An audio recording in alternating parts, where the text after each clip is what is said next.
Hi everyone, I'm Scott. And I'm Carrie. Today we're going to talk about the Lac Operon. As you can see here on the table, we've got different pieces of our operon and different things that will help out in the expression of the gene.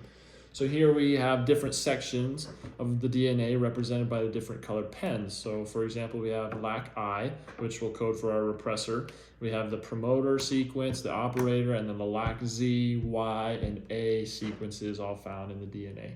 We also have our little repressor represented by a little clone trooper here. A starship is going to represent our polymerase, and these wings on the starship will be representing CAMP and CRP in the system.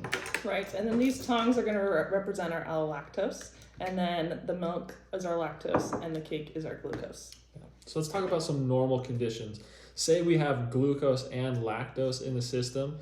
If we have lactose, we're going to have allolactose as well, so our repressor is going to be taken away, and we'll have our polymerase come attached to the promoter, and it'll just kind of chug along and do transcription as it moves.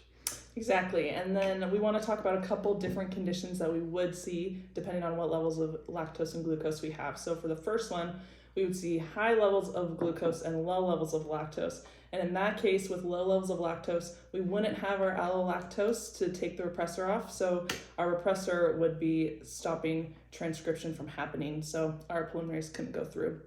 The next condition we would see is with low levels of glucose and high levels of lactose. And in this case, our allolactose would take the repressor off. And because we have low levels of glucose, we would have high levels of CAMP and our CRP, which would help transcription speed up and move along. So our polymerase in this case is moving very rapidly down the Lac Operon and transcribing very quickly. So that would be another scenario. And our last scenario is when we have low levels of glucose and low levels of lactose. And in this case, we would still see our repressor, but our allolactose would not be working. So the repressor would block the polymerase from transcribing, and we wouldn't have any gene expression there. Yeah.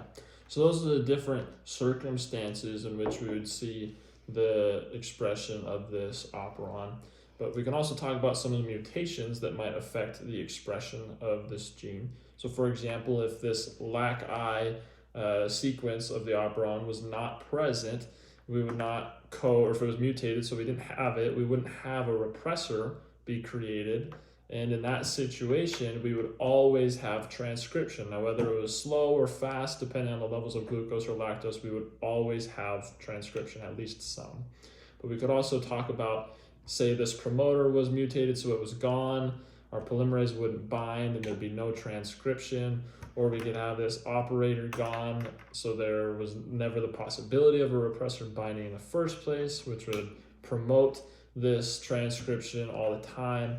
At any rate, we have these different mutations that will affect the level of expression in this Lac Operon. Exactly. So that's all we have for this video. Thank you for watching.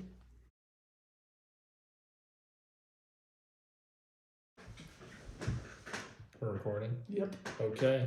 We'll cut that part out, but just to get the jitterbugs out of the system. We don't have the allolactose due to the lack of the lactose. The lack of the lactose. Can we start over? Fine if we restart. Okay. The lack of the lactose. The lack of I can't say that. Pew pew!